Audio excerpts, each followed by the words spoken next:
Video kali ini kita akan membahas bagaimana caranya melakukan penelusuran data korpus menggunakan anotasi yang sudah diberikan pada program Corpus Tool. Jadi kita sudah berada di interface Corpus Tool. Di sini saya menggunakan yang versi online. Ya, kemudian ada beberapa teks, saya hanya aktifkan satu saja supaya lebih cepat. Sebelum kita menelusuri, kita perlu tahu label apa saja yang bisa kita gunakan. Kita mulai dari layer dulu. Ya, jadi layer di sini bisa kita lihat ada layer SFL Transitivity Analysis. Jadi ada klausa seperti material, mental, verbal, relational, dan sebagainya. Jadi kita bisa mencari klausa mana yang berjenis material, klausa mana yang berjenis verbal, dan sebagainya. Berdasarkan yang ada di sini. Kita juga bisa mencari yang lebih spesifik lagi, mana yang intransitif, mana yang transitif, mana yang cognition, perception, dan sebagainya. Cara yang paling mudah adalah dengan langsung ke statistics. Ya, di statistics, nanti hasilnya seperti ini ya, tapi saya akan pandu dulu dari awal. Jadi pastikan yang describe their set. Kemudian kalau default nanti yang ada seperti ini, lexical patterns. Tapi kita pilih yang feature patterns. Countingnya untuk sementara kita global saja. Nah, kemudian unit of interest-nya adalah pertama skema apa yang mau kita gunakan, yang mau kita ekstrak statistiknya. Tentu saja di sini transitivity. Kemudian dipilih ya fiturnya apa. Di sini ada yang fiturnya hierarki paling tinggi, yaitu ideational unit. Kemudian ada yang fiturnya lebih rendah, hierarki lebih rendah, misalnya seperti material, circumstance, mental model, monotransitivity, dan sebagainya. Di sini, saya akan menggunakan ideational unit saja karena ini fitur yang hierarkinya paling tinggi. Nanti kita juga bisa melihat fitur-fitur yang hierarkinya lebih rendah. Kemudian kita klik show result. Di sini kita hanya menggunakan satu teks ya. Untuk kalau teks lebih banyak nanti pemrosesannya juga lebih lama. Nah, muncul semua di sini data-datanya. Misalnya kita ingin mencari material clause. Maka di sini kita bisa klik saja di sini angka 42 ya, ini material. Kita klik 42, berarti ada 42 jenis material clause dan inilah semua material clause atau semua segmen teks yang dianotasi menggunakan fitur material. Kalau mau tahu formulanya seperti ini.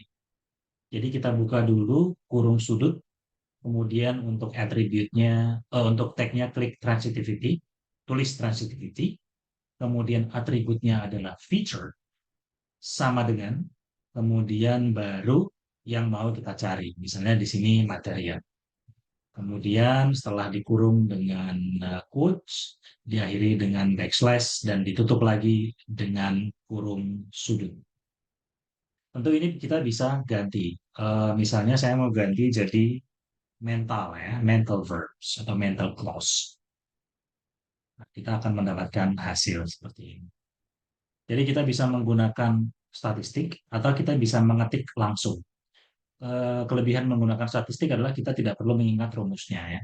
Tapi kalau Anda sudah ingat rumusnya, bisa gunakan fitur search secara langsung.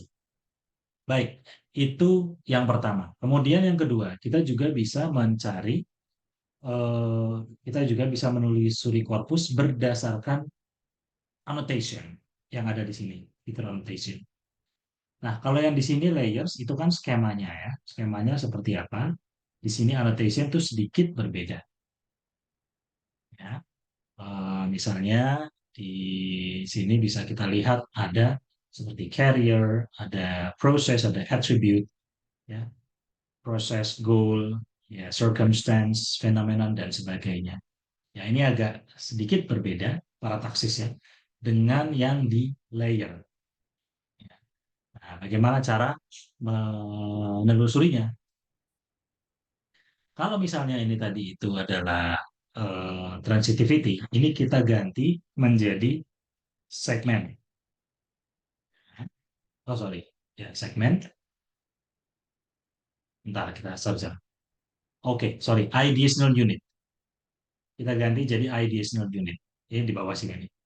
Jadi kita ganti jadi ideational unit. Jadi bukan transitivity ya.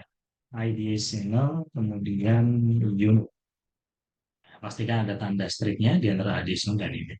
Kemudian kata feature kita ganti dengan row. Jadi itu sebetulnya eh, derivasi dari yang di sini saja. Jadi di sini ini adalah tag-nya, kemudian atributnya ini, kemudian ini adalah value-nya. Nah, misalnya kita kembali ke search lagi. Saya ingin mencari yang carrier. Carrier saja. Search. Nah, nanti kita akan mendapatkan semua kata atau semua frasa yang dianotasi dengan label carrier. Tentu ini bisa kita ganti, misalnya kalau dianotasi itu ada actor. Ya, di sini kita lihat ada actor. Kita bisa ganti ini dengan actor. Dan perhatikan harus sama persis huruf besar dan kecilnya ya. Misalnya di sini saya tulis actor, tapi hanya huruf kecil. Ya, maka no hits found. Jadi harus sama persis. Oke, baik. Demikian tadi ada dua cara untuk melakukan penelusuran menggunakan label anotasi yang ada di program Corpus Tool. Jika ada pertanyaan, silahkan cantumkan di bawah. Sampai jumpa di video-video selanjutnya dan terima kasih.